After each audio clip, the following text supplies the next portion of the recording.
Suis-je la seule personne qui a l'impression d'être retournée en automne en quelques jours ou vous êtes aussi nombreux que moi? Hello tout le monde, on se retrouve aujourd'hui pour le deuxième Spill the Tea de la semaine, celui qui va revenir sur les choses qui ont été assez courtes, qui n'ont pas pu être traitées ailleurs mais que j'avais envie de partager avec vous. On va discuter de pas mal de sujets différents, il n'y a pas que de la télé, j'espère que ça va pouvoir vous plaire. Pour celles et ceux qui ne me connaissent pas, je m'appelle Rudy, je reviens sur les actus télé, people, société, vraiment un peu de tout. N'hésite pas à t'abonner juste en dessous et à parcourir la chaîne. Pour les anciens, vous connaissez la tradition. N'oubliez pas de liker et commenter avec le hashtag STT pour réagir aux actualités. Pour celles et ceux qui demandent pourquoi, ça me permet de vous retrouver plus simplement dans les commentaires. Je vais vous laisser vous asseoir confortablement, prenez-vous quelque chose à boire, and let's get into the tea. J'ai préféré faire semblant de claquer des doigts parce qu'on rappelle que ça fait pas de bruit ça.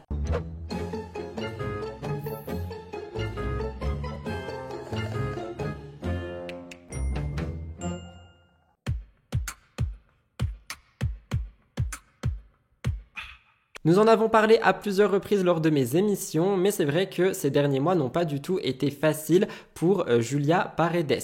Après un déménagement à Dubaï, elle s'est malheureusement séparée de son époux qui se nomme Maxime. Depuis l'affaire Booba et les influenceurs, Julia Paredes a aussi eu pas mal de baisses de revenus. Elle accuse vraiment Booba d'avoir tué le business, on en a déjà parlé, et elle a aussi confié s'être embrouillée avec ses amis proches, notamment Yesta, c'est quelque chose qu'elle avait dit chez Jérém Star. Donc c'est vrai qu'en ce moment, je pense qu'elle est un petit peu dans une grande remise à zéro finalement. Elle a eu un mariage vraiment idyllique avec Maxime, ils ont fait pas mal de séquences qui sont mémorables pour l'émission Maman est célèbre, mais finalement le couple a fini par juste se perdre parce que la routine s'est vraiment installée et l'amour entre eux s'est un petit peu estompé. C'est quelque chose dont on discute souvent lors de mes vidéos, l'amour, etc.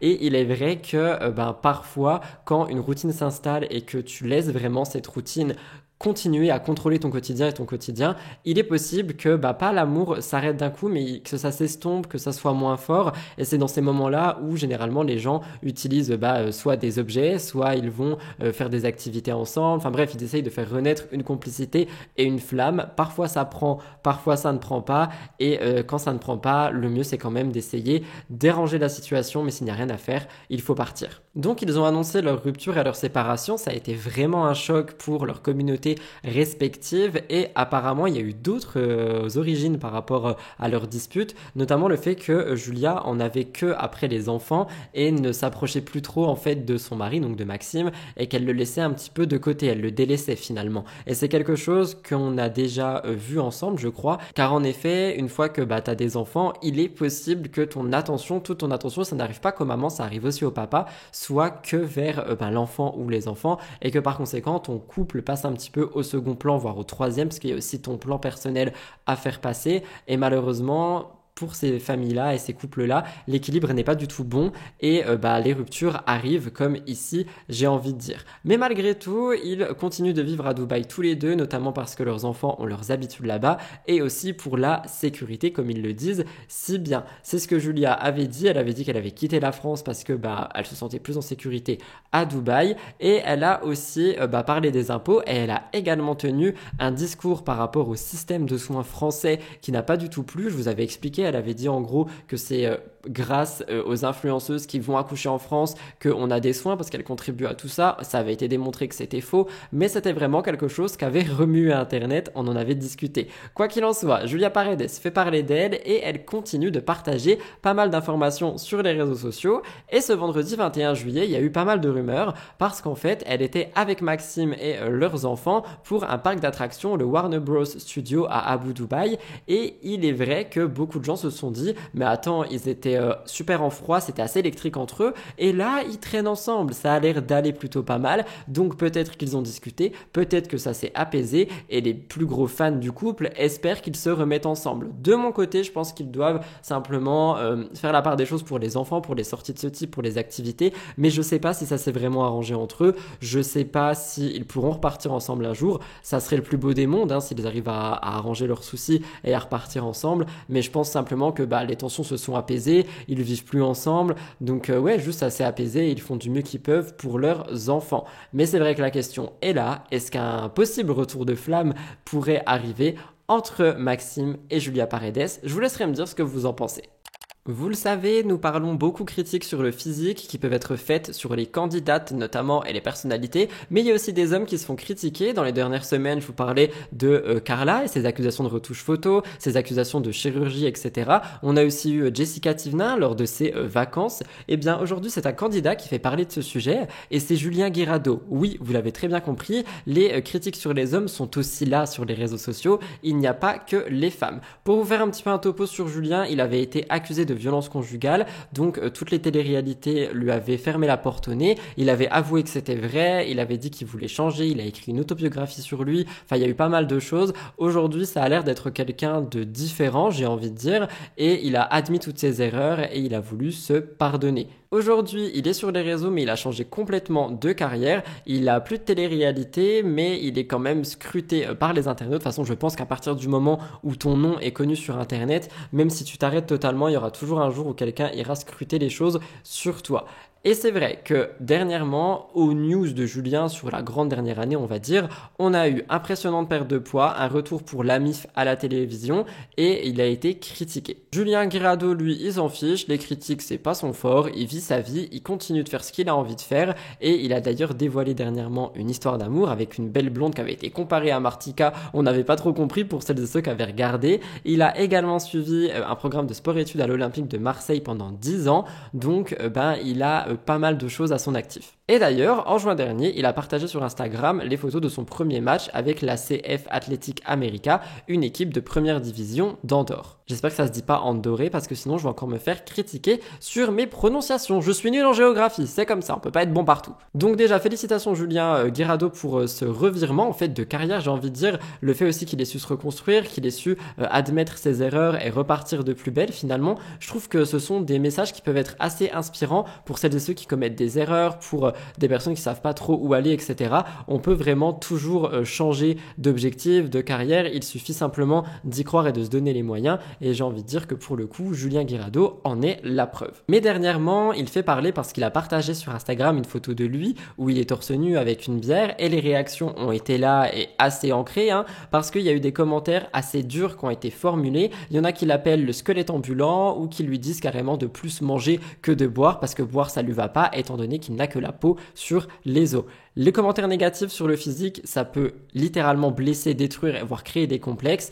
Et en fait, on peut s'inquiéter pour quelqu'un. Honnêtement, du coup, en faisant les recherches, j'ai vu comme il était. Je le connais pas personnellement ou quoi, mais il est vrai que si il a perdu du poids et qu'il a atteint ce poids-là, on peut s'inquiéter pour lui et faire comprendre notre inquiétude. Mais de là à aller l'appeler le squelette ambulant, je trouve ça tellement violent et dommage. Et par conséquent, en fait, que ça soit une femme ou un homme qui se fait critiquer sur les réseaux, juste les critiques, je trouve ça tellement dommage. Et je pense que malheureusement, ça peut en dire aussi long sur les personnes qui critiquent qui ne sont pas forcément celles qui se sentent le mieux dans leur peau au moment T. Et par conséquent, parfois les critiques viennent aussi de là. Quoi qu'il en soit, Julien Guirado, lui, n'a absolument pas réagi à tout ça. Et comme je vous le dis, moi, je trouve ça plutôt beau, en fait, qu'on s'inquiète pour nos créateurs et nos influenceurs préférés. Mais là, on parle de méchanceté. Donc bref, tant mieux pour lui si tout ce qui se passe dans sa vie est cool. Il y a aussi pas mal de gens qui le défendaient sous les commentaires. Je trouvais ça plutôt pas mal. Mais je voulais juste faire un message de tolérance et aussi de courage par rapport aux personnes qui n'ont pas un corps dans les normes de beauté et qui par conséquent peuvent se retrouver face à ce genre de critiques. Et c'est d'ailleurs quelque chose dont je vous parle assez souvent, c'est que on parle souvent de grossophobie, etc. mais on parle moins souvent des personnes qui sont insultées et critiquées parce qu'elles sont jugées trop maigres. Je mets que des guillemets à l'image pour celles et ceux qui ne me regardent pas. Et c'est vrai que ça existe aussi et c'est tout aussi méchant et ça peut vraiment blesser. Est-ce qu'il y a du tonnerre maintenant? Génial, j'adore. Comme le rapporte si bien le média officiel.fr, après Secret Story, l'émission des Marseillais a fait partie des émissions de télé-réalité les plus regardées. Pendant plus de 10 saisons, on a pu avoir tout le quotidien de nos Marseillais préférés. On note Julien Tanti, Manon Tanti, Paga, Thibaut, mais aussi Chana Cress et Kim Glo. Et oui, les premiers candidats des émissions phares ont voyagé au bout du monde pour faire leurs aventures. Et il y en a qui se retrouvent encore aujourd'hui dans C'est la famille sur W9. Il y en a qui ont arrêté, comme Chana et Kim. mais elles étaient là dès le début et il faut le rappeler. D'ailleurs, elles étaient qualifiées de meilleures amies lors des premiers tournages, mais aux dernières nouvelles, elles ne se parlaient plus. Après 10 années à être restées amies, aujourd'hui, elles ne sont plus amies de par le comportement de Kim, mais vous allez voir que quelque chose s'est passé. Mais en gros, Shanna, elle en avait marre des bêtises de Kim, elle en avait marre en fait d'être liée à elle, d'être tout le temps, pas comparée, mais vous avez compris, liée à elle, à son ancienne meilleure amie finalement. Elle n'en pouvait plus de ses gaffes et de ses bourdes, et par conséquent, elle a décidé d'arrêter leur amitié. Mais les internautes, eux, qui ont vraiment été là dès le début des émissions, attendaient vraiment un retour de l'amitié. Shanna et Kim, malheureusement celui-ci n'est jamais arrivé, et dernièrement, vous le savez, Shanna a eu un enfant, et Kim est enceinte, et elle a aussi beaucoup de mal avec les changements de son corps et tout ça, tout comme Shanna a eu du mal, donc finalement, même plus liées entre elles, elles ont toujours des points communs. Eh bien, bonne nouvelle, parce que Shanna et Kim sembleraient être de nouveau amies. Elles ont été aperçues ensemble au restaurant. Elles auraient passé un agréable moment. Je pense que Shanna peut peut-être aussi donner des conseils à Kim sur la grossesse, la maternité qui arrive et tout ça. Comment faire en sorte de ne pas se sentir trop mal dans son corps, tout ce qui va avec et tout ça. Et je trouve que c'est plutôt pas mal en fait d'avoir quelqu'un qui va te partager son expérience de grossesse. J'ai envie de vous poser une question. Est-ce que vous pensez que les grossesses peuvent rapprocher? On a vu plus haut ou lundi, je ne sais plus exactement, que malheureusement, les mamans peuvent être aussi en guerre, mais peut-être que les grossesses rapprochent. Les relations se font et se défont, mais surtout se travaillent. Donc il se peut que le duo soit de retour. Très court, mais dans le monde people, c'est Gigi Hadid qui a été au centre des regards. Elle était en vacances aux îles Caïmans, j'espère que je le prononce bien, et malheureusement ça a commencé par un petit procès parce qu'on a retrouvé du cannabis dans sa valise. Elle est arrivée le 10 juillet sur les îles des Caraïbes et à son atterrissage on a fouillé ses bagages, sa valise, etc. et on a retrouvé une petite quantité de marijuana. Donc elle-même et son ami se sont fait arrêter pour suspicion d'importation de ganja et d'importation d'ustensiles utilisés pour la consommation de ganja. Elles ont donc été emprisonnées puis relâchées sous caution pour $1000 chacune. Gigi voyageait avec de la marijuana achetée légalement avec une licence médicale à New York City. Il est aussi légal d'en consommer pour usage médical à Grand Cayman, la plus grande ville du territoire, depuis 2017. Et en fait, c'est autorisé, l'huile de CBD également, qui est quand même différent, hein, faut pas comparer les deux, mais il faut un accord du médecin. Gigi Hadid a dit que c'était le cas, mais malheureusement, apparemment, il n'y avait pas de preuves valides là-bas. Finalement, elle a commencé à poster des photos de vacances et tout ça, montrant que tout s'était arrangé, mais c'était quand même pour vous expliquer parce que ça a fait pas mal remuer le monde people et j'avais envie de revenir dessus. Qu'en pensez-vous ? Je ne sais pas si vous vous rappelez, mais il y a quelques semaines, on parlait de Lena Guyou. J'espère que je le prononce bien. Déjà la première fois, j'avais un petit peu bugué. Je vais rester sur mes notes, je vais vous expliquer ce qui s'est passé. C'est une ancienne candidate qui avait fait parler parce que elle avait dit que tous les influenceurs étaient maintenant catégorisés négativement à cause des influvoleurs, qu'il fallait pas mélanger tout le monde. C'était des mots et une interview qui était assez intéressante. On en avait discuté, c'est d'ailleurs là où je vous avais parlé d'elle. Une prise de parole qui avait valu un grand débat dans les commentaires, mais finalement, moi je suis toujours d'accord avec elle, on peut pas mélanger tout le monde. Je vous disais aussi qu'elle n'était plus en couple et c'est ce point aujourd'hui qui va nous intéresser. On va faire un petit récap sur tout ce qui s'est passé. Elle a eu une année de relation avec un footballeur, Adil Rami, et finalement celle-ci s'est terminée. Il faut savoir que ce n'est pas la première fois qu'ils se séparent. En septembre 2022, ils s'étaient déjà quittés. Selon le footballeur, la distance et leur métier respectif leur avait mis des bâtons dans les roues tout simplement et ça a fait en sorte qu'ils rompent. Quelques semaines plus tard, ils veulent se redonner une chance, ils veulent vivre chacun de leur côté parce que c'était le meilleur compromis pour ce couple et visiblement ça fonctionnait bien parce qu'ils ont quand même filé le parfait amour pendant un moment. Du moins, c'est ce qu'on voyait sur les réseaux, mais visiblement c'était pas forcément la vérité et je vous l'ai toujours dit, faites attention aux posts, aux choses que vous voyez sur les réseaux. Parfois un sourire peut cacher une grande tristesse. Je le sais, j'ai déjà posté des stories en demandant comment se passait votre journée, etc. alors que j'étais au plus grand mal, donc ça arrive. Donc faites attention, lorsque vous voyez un couple, vous pouvez vous dire ah ils sont bons ensemble, mais ne vous dites pas que ce que vous voyez est la réalité, qu'ils sont toute la journée de toute l'année comme ça. Il y a aussi des choses négatives. Mais les internautes ne sont pas dupes et ils avaient remarqué qu'il y avait des choses assez louches dans le couple, notamment de par Lena qui avait fait des confidences par rapport à sa santé mentale. Elle avait dit qu'elle souffrait d'une dépression à cause d'une histoire pour laquelle elle se battait depuis 1 an. Les internautes ont pensé à son couple et c'est vrai que relation et amour aussi, ça peut entraîner assez bas, donc faut faire assez attention. Suite à ces rumeurs, le couple, on le revoit ensemble. Ils sont ensemble pour un événement et il y a un comportement qui a été assez étrange.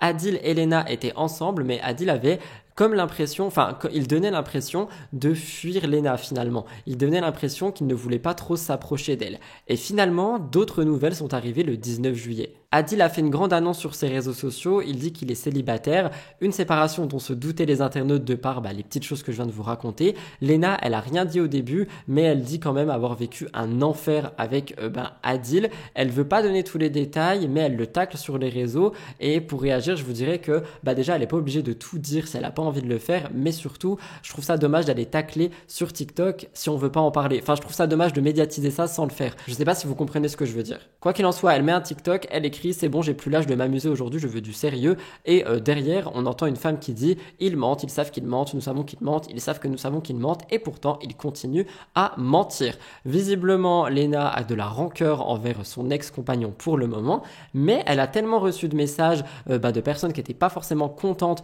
de ne pas avoir son son de cloche qu'elle a fini par répondre. Elle a dit qu'elle a quitté Adil il y a plus d'une semaine, elle a tardé à l'annoncer parce que c'était une relation difficile et qu'elle ne voulait pas que les gens s'inquiètent pour elle. Finalement, elle dit qu'elle est libérée d'un cauchemar et qu'elle se sent sereine et épanouie. Elle dit qu'elle était manipulée sans vraiment en être consciente, en sous-estimant des problèmes qui étaient importants, et finalement elle a eu un déclic et elle est partie tout simplement. Elle dira d'ailleurs, n'attends pas le déclic, je vais réagir, je vous dis que moi, pour arranger une relation, on peut essayer de discuter, de faire en sorte juste d'arranger, de faire des efforts chacun de son côté. Mais là, Lena parle de manipulation, de choses qui auraient été vraiment pas cool, voire méchantes, et qui lui auraient causé du tort et du mal aussi de manière mentale, comme elle l'a expliqué plus tôt en parlant notamment de dépression. C'est quand même super fort. Par conséquent, je pense qu'elle a eu raison de partir, et si elle était manipulée, je pense que ça devait être dur de le faire. Donc tout mon courage à Lena Guyou. Je voulais vous raconter, je sais pas si vous suivez cette influenceuse, mais quoi qu'il en soit, je pense que l'histoire au complet est assez intéressante et que ça peut servir de prévention et pour faire attention finalement. Qu'en pensez-vous ? Je termine la vidéo par quelque chose d'un peu plus court, d'un peu plus calme. Je vais rester sur mes notes et je vais aussi respecter le fait que les parents ne veuillent pas qu'on creuse trop sur la vie de leur fille. C'est hors télé, on parle d'un drame qui s'est déroulé il y a très peu. Une influenceuse est décédée, je vous raconte, mais je vais pas vraiment creuser en détail, vous allez comprendre. Annabelle Ham était une youtubeuse et une influenceuse de 22 ans originaire d'Atlanta. Elle a environ 80 000 abonnés sur YouTube, elle faisait notamment des vlogs. Elle est connue pour ses vidéos où elle partage son quotidien, des tutos également, des contenus inspirants, du développement personnel, vraiment des choses positives. Elle est super joyeuse et en fait c'est vraiment tout ça qui a fait décoller sa chaîne. Elle a plus de 200 000 abonnés, toutes plateformes comprises, mais elle était très active sur YouTube, et avant tout ça c'était une jeune lycéenne qui était pom-pom girl, et elle a commencé à poster sur YouTube depuis 2014. Son audience se développe, sa communauté aussi, elle les appelait la Ham Fam, ce qui veut dire la famille Ham en français, et c'est quelque chose qui est super touchant parce que ça montre qu'elle avait un lien avec sa communauté. Elle se met à proposer des contenus assez divers et variés, des vlogs, du voyage, etc. Et toujours des tutos beauté, des mises au point par rapport, à ses sourcils, des choses dans le genre. Un contenu assez girly, j'ai envie de dire, comme vous l'avez compris. Et malheureusement, elle avait aussi une maladie. Elle avait une maladie chronique qui était l'épilepsie. C'est ce qu'on a pu lire dans des déclarations dans les médias. Ça va plus loin parce que dans un long message qui a été posté sur Instagram, on voit un post où la famille annonce à ses fans et à ses abonnés que malheureusement, elle est partie en fait, elle s'est éteinte, elle est décédée, et qu'ils ne veulent pas que les abonnés, etc. creusent, envoient trop de messages et tout, parce qu'ils veulent vivre le deuil de manière personnellement et plus confortable possible. Ils veulent que Annabelle soit rappelée comme quelqu'un de joyeuse, etc. Et ils demandent aux abonnés de faire une prière pour elle et pour ses proches parce que c'est symbolique. Et la famille a aussi parlé de la cause du décès de leur fille. Ils ont dit que c'était ces crises d'épilepsie qui lui auraient été fatales, qui lui rendront hommage en continuant à poster du contenu sur ses réseaux pour sensibiliser sur les aspects méconnus de cette maladie. Ils disent tous ceux qu'elle rencontrait étaient inspirés par son énergie et la pureté de son âme. Elle était et sera à jamais tellement aimée. Évidemment, j'envoie toutes mes condoléances et mon courage pour cette famille. Ça doit être quelque chose qui est super dur et je voulais le mettre en avant pour vous dire qu'en fait, la vie elle peut s'arrêter vraiment à tout moment et du jour au lendemain, tout peut être chamboulé. Et quand j'ai lu ça, je me suis dit, elle était jeune, ça peut vraiment arriver n'importe quand. Elle avait la vie devant elle, elle avait l'air super heureuse et malheureusement, cette maladie a été fatale pour elle. Donc je sais qu'on termine sur quelque chose d'assez triste et lourd, mais je voulais quand même en parler. J'en parle pas trop de ce genre de choses. Normalement, ici, j'en parle plus sur ma chaîne True Crime Murders Explained, mais il est vrai que parfois, j'aime bien revenir sur ce genre d'actu aussi. Ça permet de sensibiliser aussi par rapport notamment à cette maladie, l'épilepsie, pour ce cas-là. Ça permet d'en discuter dans les commentaires et encore une fois, elle avait vraiment la vie devant elle et tu te dis que du jour au lendemain, tout peut être chamboulé. Donc toutes les condoléances à la famille et j'ai pas décidé de creuser plus que ça parce que c'est leur souhait.